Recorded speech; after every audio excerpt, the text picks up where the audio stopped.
Hello friends, मैं Prince Kumar एक बार फिर से स्वागत करता हूं आपके अपने चैनल द RX फार्मेसी में। आज हम बात करेंगे पैथोफिजियोलॉजी के यूनिट नंबर 2 की, जिसका नाम है कार्डियोवैस्कुलर सिस्टम। इस यूनिट में हम हार्ट से संबंधित जितनी भी बीमारियां होती है जो कि हमारे सिलेबस में दी गई है, उनके बारे में जानेंगे। वीडियो शुरू करने से पहले मेरी आप सभी से यही गुजारिश है कि मेरे चैनल को सब्सक्राइब कीजिए, लाइक कीजिए और शेयर जरूर कीजिए। यूनिट नंबर 2 में हमारी सबसे पहली डिजीज़ है हाइपरटेंशन, जिसके बारे में हम जानेंगे कि हाइपरटेंशन क्या होता है। हाइपरटेंशन की डेफिनेशन है a condition in which the force of blood against the arteries wall is too high. जब ब्लड का जो फोर्स है, ब्लड जो है किसी ना किसी ब्लड जो है जो बह रहा है ब्लड, उसमें कोई ना कोई फ्लो होगा और वो फ्लो जो है वो किसी ना किसी फोर्स के कारण ही होगा। तो इसलिए यहाँ फोर्स यूज़ किया गया है। तो which is the force of the blood, blood का फोर्स जो कि अगेंस्ट ऑफ आर्टरीज वॉल्स के अगेंस्ट जो है बहुत ज़्यादा हाई हो, बहुत ज़्यादा हो। तो उस कंडीशन में हम बोलेंगे कि हाइपरटेंशन कोज हो रहा है।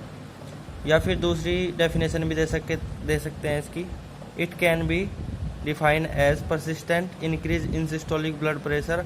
जब सिस्टोलिक ब्लड प्रेशर के साथ साथ डायस्टोलिक ब्लड प्रेशर भी इंक्रीज हो जाए तो उससे बोलेंगे हाइपरटेंशन।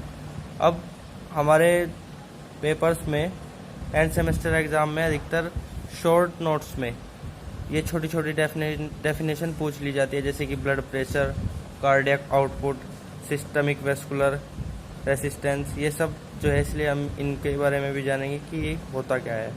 ब्लड प्रेशर के बारे में जानेंगे कि ब्लड प्रेशर एक ऐसा प्रेशर है जो कि किसी भी आर्टरी या फिर किसी भी ब्लड वेसल्स पर लगाया जाता है ब्लड के द्वारा।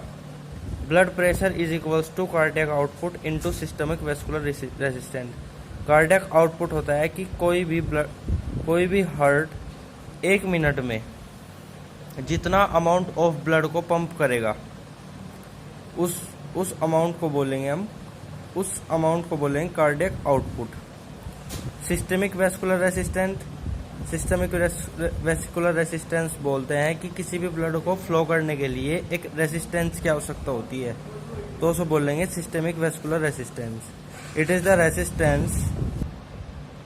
Resistance that must be overcome to push the blood through the circulatory system and create flow। अब हम जानेंगे कि हाइपरटेंशन होती कितनी तरह की है। जनरली हाइपरटेंशन जो है वो 2 तरह की होती है, एक प्राइमरी और एक सेकेंडरी। बात करेंगे पहले प्राइमरी हाइपरटेंशन की। तो प्राइमरी हाइपरटेंशन जो होती है उसका कोई स्पेसिफिक मेडिकल कॉज नहीं होता और वो पेशेंट की कंडीशन को देखकर भी पता लगाई जा सकती है। No specific medical cause it can be found to explain a patient condition, और 95% of the population suffered by the primary hypertension. अब हम बात करेंगे कि it has no cure only controlled. ये बात जानने की है कि ये केवल क्योर किया जा सकता है, ये क्योर नहीं किया जा सकता, केवल और केवल कंट्रोल किया जा सकता है। अगर एक बार किसी को प्राइमरी हाइपरटेंशन हो गया तो उसको सही नहीं किया जा सकता, उसको केवल और केवल कंट्रोल किया जा सकता है। बात करते हैं इटियोलॉजी की। इटियोलॉजी बोलते हैं कि वो उस डिजीज़ का क्या कारण है कि वो हो रही है। इसके कॉजिंग फैक्टर हैं एक्सीज अल्कोहल टेक, या तो आपने अल्कोहल का ज़्यादा सेवन कर लिया हो, दूसरा स्ट्रेस हो, थर्ड इंक्रीज साल्ट इनटेक, अगर नमक का ज़्यादा लेना या खाना, fourth variation in RAAS mechanism. Variation in RAAS का मतलब है रेनिन एंजियोटेंसिन एल्डोस्टेरोन मैकेनिज्म या सिस्टम। बात करते हैं सेकेंडरी हाइपरटेंशन की।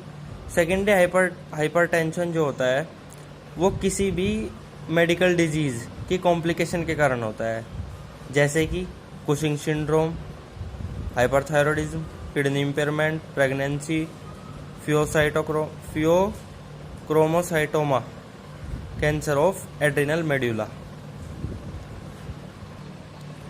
आइए तो चलिए अब बात करते हैं पैथोफिजियोलॉजी ऑफ हाइपरटेंशन की।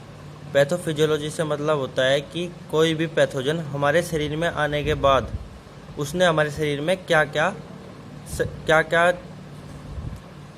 चेंजेस किए हैं, क्या क्या कोज किया है। तो इसके लिए दो पैथोफिजियोलॉजी है जिसमें हम ज्ञात कर सकते हैं कि हाइपरटेंशन होने से क्या क्या हुआ है। तो सबसे पहला है रास मैकेनिज्म और दूसरा है साल्ट सेंसिटिविटी। पहला है रास mechanism, renin angiotensin aldosterone system. इसमें क्या होगा, इसमें जो लीवर होगा, लीवर से जो है एंजियोटेंसिनोजन हार्मोन निकलेगा एक। फिर दूसरी साइड से रेनिन, उसी समय रेनिन जो है रिलीज होगा फ्रॉम किडनी। अब एंजियोटेंसिनोजन जो है वो कन्वर्ट हो जाएगा एंजियोटेंसिन फर्स्ट में, क्योंकि जो रेनिन है वो एक्ट करेगा एंजियोटेंसिनोजन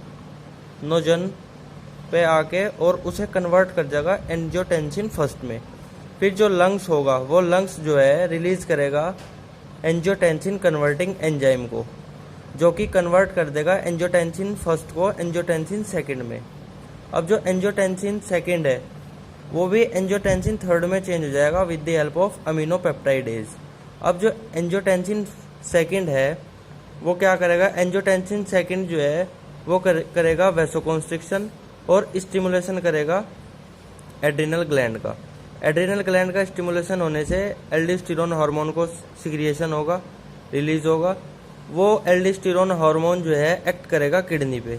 किडनी पर एक्ट करने के बाद रीएब्जॉर्प्शन होगा NaCl साल्ट का और वाटर का, जिससे ब्लड वॉल्यूम इंक्रीज होगी और हाइपरटेंशन कोज हो जाएगी, बीपी इंक्रीज होगा या फिर वैसोकॉन्स्ट्रिक्शन दोबारा से हो जाएगा।